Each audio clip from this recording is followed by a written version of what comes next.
Olá, meu irmão, graça e a paz do Senhor Jesus, nosso quinto dia de meditação na carta do apóstolo Paulo à igreja que está em Éfeso.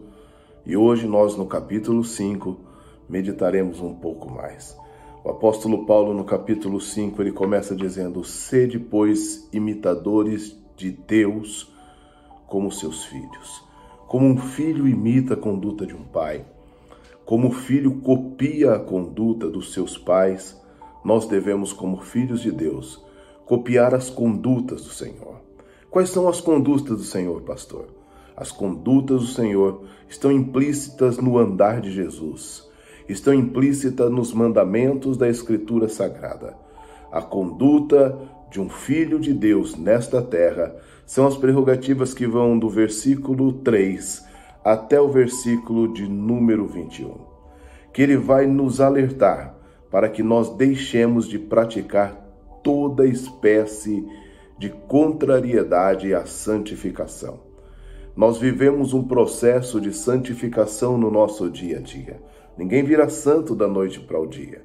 Erros nós cometeremos, mas o apóstolo Paulo está dizendo à igreja que está em Éfeso: por favor, tenha uma postura de homens que não são nécios. Ele diz que os que praticam algumas coisas são nécios, perderam a sensatez, são insensatos, andam como loucos.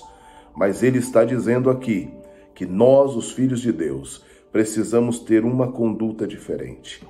E o versículo que eu quero deixar como atenção para nós é o 14, que diz: pelo que diz, desperta, ó tu que dormes, levanta-te dentre os mortos, e Cristo te iluminará.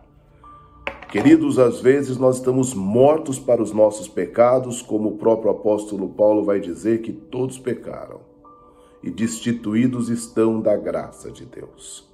Eu e você precisamos ter o entendimento de que quando estamos praticando coisas que são diferentes as direções que o Senhor nos dá, aquelas que estão aqui no capítulo 5. Leia o capítulo 5 e as coisas semelhantes, porque a Bíblia vai dizer, lá em Gálatas 5, que as obras da carne e coisas semelhantes, nós estamos morrendo aos poucos para a nossa vida espiritual.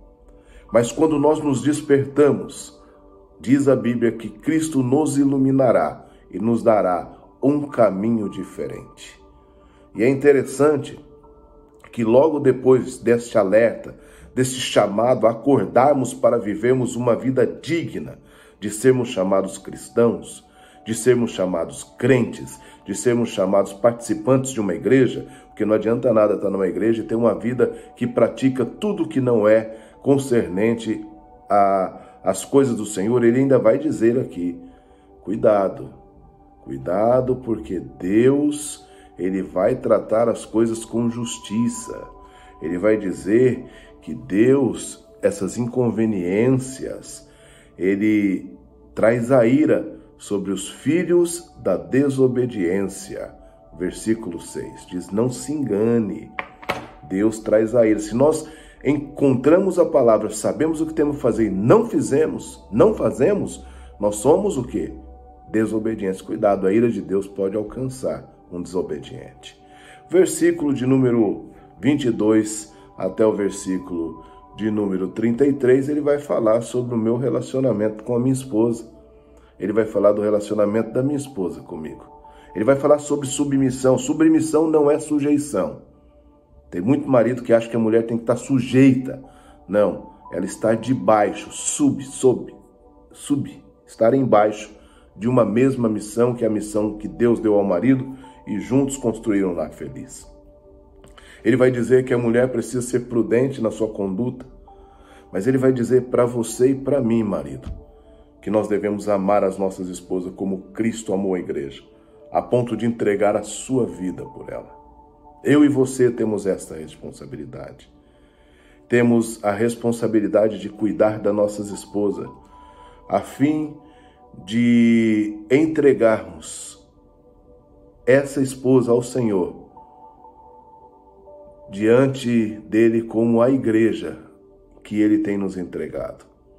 Então nós devemos amar a nossa esposa como Cristo amou a igreja, e a esposa precisa estar conosco para caminhar nesse tempo debaixo de uma mesma missão. Mas o que mais me chama a atenção nesse capítulo é Deus nos chamando para fugirmos da sua ira, porque a ira vai nos alcançar se nós não entendemos isso. Eu espero que Deus tenha falado com você, eu espero que a graça dele esteja sobre a sua vida neste dia. Eu preciso orar contigo, Pai. Em nome de Jesus, nós oramos agradecidos por tudo que tem feito, por tudo que ainda vai fazer. Obrigado porque tem cuidado de nós de uma forma especial, que neste dia nós possamos viver como teus filhos, fugindo da sua ira, praticando o que é digno. Como esposo, nós devemos amar a nossa esposa, então, que nós possamos se entregar. E como esposa, que nós possamos caminhar juntos. Que o Senhor nos dê um dia de paz e de bênção, nos direcionando neste tempo para um dia abençoado. No santo nome de Jesus oramos. Deus te abençoe.